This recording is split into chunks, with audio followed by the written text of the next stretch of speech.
Have you ever wondered why you react the way you do in your relationships? Why some people always struggle to trust others? Why some others find it very, very hard to ask for help? Some save excessively, some spend anyhow. Why some others always want to be in charge? They always want to be in control. Sometimes it's not a personality issue. It could be your upbringing. And today, I'll be using my personal story to break this down. Are you ready? Let's go.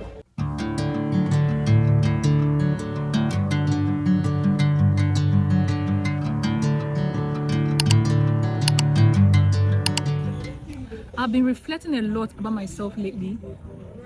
Growing up, my mom has always been the provider. Yeah, like this is me trying to be vulnerable. I don't know how this is going to be, but okay. Yeah, she has always been the provider. She shoulders every responsibility and she does this so well. Be it our school fees, our feeding, our day-to-day activity, my mom is always that person. Watching my mom do all those things shaped me in ways I did not realize until I became an adult. I have noticed that in relationships, I naturally become extremely independent. I find it very, very hard to ask for help. Most times I shoulder responsibilities that on a normal day I should actually share with somebody. Now, to some people out there, they'll be like, this guy, I admire your strength. But on a real sense, I actually need help. Yes, I need help, but I don't know how to ask for that help. All this is because of my upbringing, my environment. Sometimes it's a good thing, while in most cases, it is very bad. Because the person that you're in that relationship with would actually want you to be softer, to be calmer, to communicate clearly, but because of all those things that you have learned from your environment, all those things that have shaped you at the course of growing up, you just see yourself doing things that on a normal day you should actually seek help, communicate, talk. You get? This is because our upbringing teaches us a lesson long before anyone else sits us down and starts educating us. We learn by watching, we learn from experience, we learn from what was absent as much as what was present. And all those things becomes a lesson. All those lessons becomes our belief. And those belief influences the way we see money, the way we see love, the way we handle conflict, even the way we relate to ourselves. Just to take it a bit further, someone that grew up with financial insecurity will find themselves being so conscious with money. If you are someone that grew up in a home where there is no money, like there is lack, basically there is lack, the way you handle money, even you yourself will be shocked. Let me use a more relatable analogy. Have you seen those rich men children?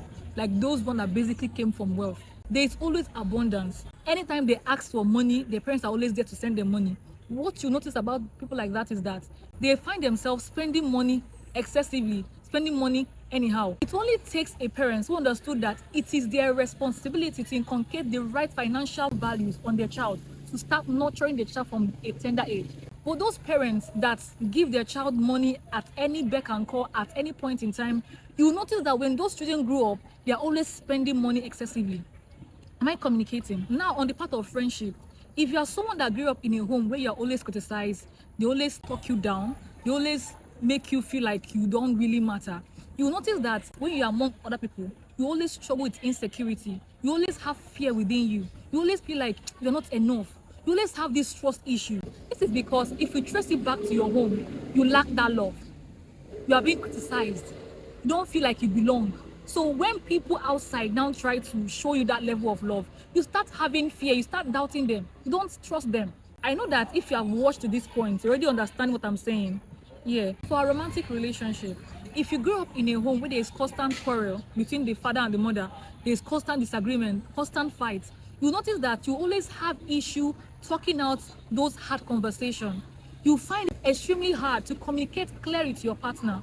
You find it very, very difficult to have those tough conversations. And most times you're always trying to be in control.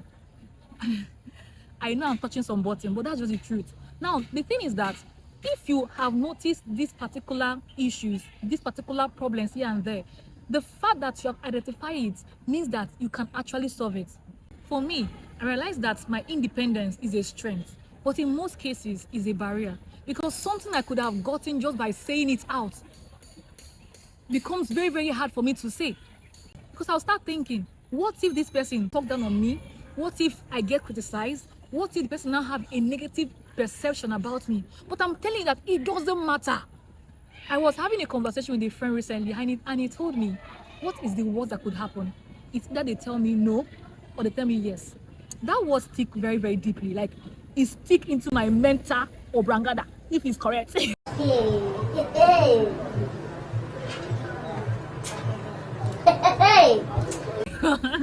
So yeah, when you identify those issues, it will help you to find ways to solve it. Because what you could have gotten by communicating clearly or by having that tough conversation becomes very, very hard for you. Now the question is, how can we change this pattern? How can you change this pattern? The beautiful thing about understanding where a behavior is coming from is that it will help you not to be stuck. You find yourself naturally looking for ways to be better, how to behave differently, how to get unstuck. Because awareness creates that opportunity for you to find ways to behave differently. So now that you know that you have this problem, how can I begin to change my paradigm? How can I begin to change the way my upbringing has affected the way I operate? How can I begin to change the way my upbringing has shaped my life? One, become aware of your pattern instead of judging yourself. Most of you judge yourself so much, especially after having that fight with your spouse or with your partner. You now start judging yourself. Go. Don't judge yourself. Rather, be aware of that pattern so that when that pattern tries to repeat itself, you stand your ground. Your environment does not define you. Where you came out from does not define you. Find a way to stand your ground. First thing first, identify that pattern and don't judge yourself. Number 2, learn healthier ways of relating with people. Yes, it could be through mentorship, it could be through trusted friends, it could be through traveling, it could be through therapies. Yes, you can meet a therapist though. Yes, you can meet a therapist. So learn healthier ways of relating with people. For someone like me, I think exposure, traveling played an important role in my life, because the more I travel, I see different culture, different tribe, different people, different upbringing. Just seeing them do their things, I started seeing that it is possible to be independent and still be dependent. It is okay to ask for help. It is okay to communicate. It is okay. So if you feel like these things is very, very hard, try to cultivate healthier habits. Try to talk to people that you trust. Start meeting people that you are comfortable with. People that nurture your growth. People that actually help you to be a better version of yourself. Am I clear? The third point is, give yourself permission to grow. Yes, give yourself permission to grow. Instead of trying to repeat those old patterns. The fact that your upbringing has a way it shaped your life does not mean that you should be there forever. No, you should grow. It's okay to grow. Accept it. Don't repeat it. Don't be like, I don't know how to communicate. You know how to communicate if you want to. Or you be like, I am always independent. You can be dependent. There's nothing wrong with it. You can be dependent. You can actually trust people. You can actually love and be loved. You can actually communicate clearly. You can actually... there's so much possibility if only you believe in yourself that you can change it. That is why I highly recommend this book, Change Your Paradigm, Change Your Life by Bob Proctor. That book opened my mindset. That book showed me so many things that is possible and obtainable.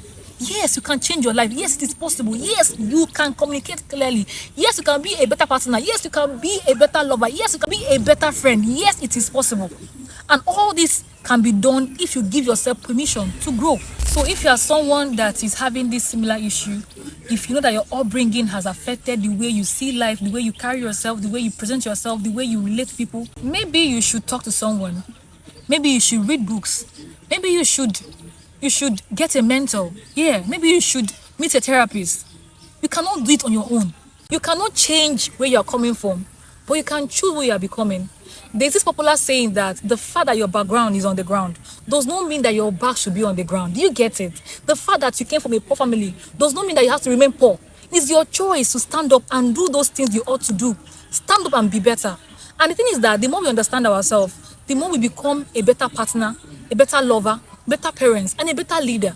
So we need to stand up and face those personality and character traits up front.